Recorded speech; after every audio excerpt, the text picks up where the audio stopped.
نکاح میں عیب یا نکاح میں دھوکہ دینا، جسے کہتے ہیں بعض اوقات لوگ غلط بیانی کرتے ہیں نکاح کے موقع پہ، تو عیب کے سبب سے کیا فسخ نکاح ہو جائے گا؟ یعنی وہ کون کون سے عیوب ہیں جن کی وجہ سے فسخ نکاح ہوگا؟ دیکھیں، عیب جو ہے نا اس سے مراد بڑے عیب ہیں، چھوٹے چھوٹے عیب نہیں۔ مثال کے طور پہ کوئی عورت بچہ پیدا کرنے کے اہل نہیں ہے، یا کوئی مرد بچہ پیدا کرنے کے قابل نہیں ہے، اب یہ ایک بڑا عیب ہے۔ اس کو اگر چھپائیں گے تو ظاہری بات ہے کہ وہ فسخ نکاح ہوگا۔ لیکن اگر عیب جو ہیں وہ چھوٹے چھوٹے ہیں تو ان کو نظر انداز کرنا چاہیے۔ وہ شادی کے بعد ہمیں تو یہ بتایا ہی نہیں، اس کے تو 2 دانت ہی نکلی تھے، ٹھیک تو نہیں، یہ چھوٹی موٹے مسائل تو ہر انسان کے ساتھ ہیں نا، ہر انسان کے ساتھ ہیں۔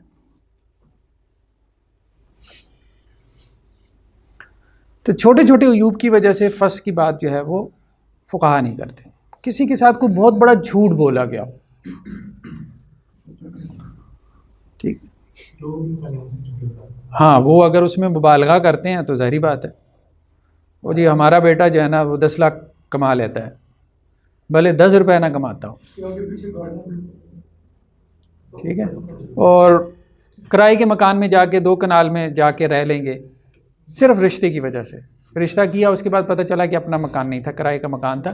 یہ ہوتا ہے ہمارے ہاں سوسائٹی میں، یہ ہے۔ تو اگر تو کوئی بڑا نقصان ہے نا، بڑا نقصان، دیکھیے وہ خود کرائے کے مکان میں رہیں، ٹھیک ہے، انہوں نے چیٹ کر لیا، بٹ ٹھیک ہے غلط کیا، لیکن اس کا تعلق فسخ نکاح سے نہیں ہے کہ اپنا مکان نہیں تھا، کرائے کے مکان میں بیٹھے تھے، غلط کیا، ٹھیک ہے اس۔ لیکن یہ ہے کہ اگر شوہر کی آمدن نہیں ہے اور آمدن شو کی ہے، اب دیکھیں اس میں لڑکی کا براہ راست نقصان ہے، اس کے سسرال والے کرائے کے مکان میں رہیں، اپنے مکان میں رہیں، اس کو کیا مسائل ہیں، ٹھیک ہے۔ لیکن یہ ہے کہ جس سے براہ راست جو ہے جو ان کا لائف پارٹنر ہے وہ متاثر ہو رہا ہو جس غلط بیانی سے، پھر اس کی بنیاد پہ جو ہے وہ فسخ نکاح ہو سکتا ہے۔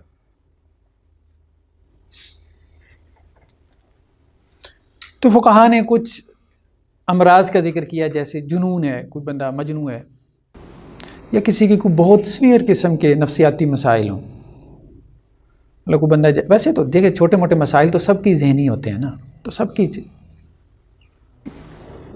لیکن یہ ہے کہ کوئی ہیوی جو ہے وہ میڈیسن لے رہا ہو اس کی وجہ سے، دیکھیں وہ اب بہرحال مسائل ہیں، وہ واضح کر دینے چاہیے شادی کے موقع پہ۔